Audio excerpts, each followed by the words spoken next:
Indian സാഹിത്യം, അതിനെക്കുറിച്ച് ഞാൻ എപ്പോഴും ആലോചിക്കുമ്പോൾ എൻ്റെ മനസ്സിൽ വരാറുള്ളത്, എനിക്ക് അനേകം ഗുരുക്കളിൽ ഒരാളായ അനന്തമൂർത്തി പറയാറുള്ളൊരു കാര്യമാണ്. മരിച്ചുപോയ യു ആർ അനന്തമൂർത്തി അദ്ദേഹം പറയാറുണ്ട്, ഇന്ത്യൻ സാഹിത്യത്തിലെ ഐക്യത്തിന് വേണ്ടി നാം നോക്കുമ്പോൾ അതിൻ്റെ ഭിന്നതകൾ, വ്യത്യാസങ്ങൾ കാണുന്നു.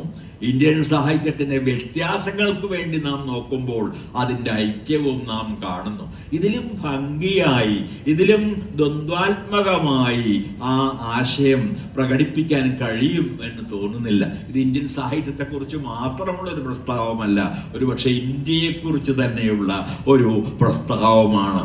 ഓരോ സ്ഥലത്തിനും അതിൻ്റെ സംസ്കൃതി, അതിൻ്റെ ഭാഷകൾ, അതിൻ്റെ സവിശേഷമായ ജീവിത രീതികൾ, അതിൻ്റെ ഭക്ഷണ രീതികൾ ഇങ്ങനെ ഉണ്ടായിരിക്കെ തന്നെ നമുക്ക് ഇന്ത്യ എന്ന ഒരാശയത്തെ ഈ വിഭിന്നതകളിൽ നിന്ന് ഒന്നായി ഉയർത്തിയെടുക്കാൻ കഴിഞ്ഞു എന്നത് വളരെ പ്രധാനമാണ്. അതേസമയം അത്ര തന്നെ പ്രധാനമാണ് ഇന്ന് പ്രത്യേകിച്ചും ഒന്നായിരിക്കെ തന്നെ അനേകം വിഭിന്ന സംസ്കൃതികളുടെയും വിഭിന്ന ഭാഷകളുടെയും ഒരു സംഘാതമാണ് ഇന്ത്യ എന്ന ആശയം, അഥവാ ഇന്ത്യ എന്ന രാഷ്ട്രം തന്നെ എന്ന് തിരിച്ചറിയുക എന്നത്.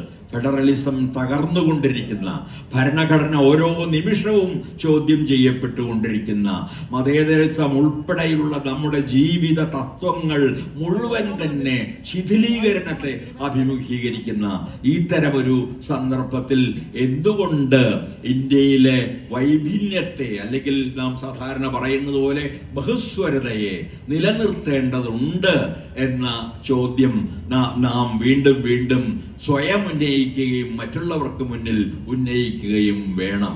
കാരണം ആ ബഹുസ്വരതയിലൂടെയാണ് ഇന്ത്യയുടെ ആത്മാവ് സ്വയം വെളിപ്പെടുന്നത്. ഒറ്റ സ്വരത്തിലൂടെയല്ല, അനേകം ഭാഷകളിൽ ചിരിച്ചും കരഞ്ഞും സംസാരിച്ചും കൊണ്ടാണ് ഇന്ത്യയിലെ സംസ്കാരം നിലനിന്ന് പോന്നിട്ടുള്ളത്. അനേകം മതങ്ങൾ, അനേകം വംശങ്ങൾ, അനേകം ഭാഷകൾ, അനേകം സംസ്കാരങ്ങൾ, ഇവയുടെ അഭൂതപൂർവമായൊരു സംഗമമെന്ന നിലയിലാണ് ഇന്ത്യ എല്ലാ കാലത്തും അർത്ഥവത്തായ അതിൻ്റെ അസ്തിത്വം പുലർത്തി പോന്നിട്ടുള്ളത്. അതുകൊണ്ട് ആ ചോദ്യം ഇവിടെ ഉന്നയിക്കപ്പെട്ടത് ഈ ഒരു സവിശേഷമായ സാമൂഹ്യ രാഷ്ട്രീയ സന്ദർഭത്തിൽ കൂടി ആണ്. ഇന്ത്യൻ സാഹിത്യത്തെക്കുറിച്ച്, ദക്ഷിണേന്ത്യൻ സാഹിത്യത്തെക്കുറിച്ച്, പ്രത്യേകിച്ച് ഏഷ്യൻ സാഹിത്യ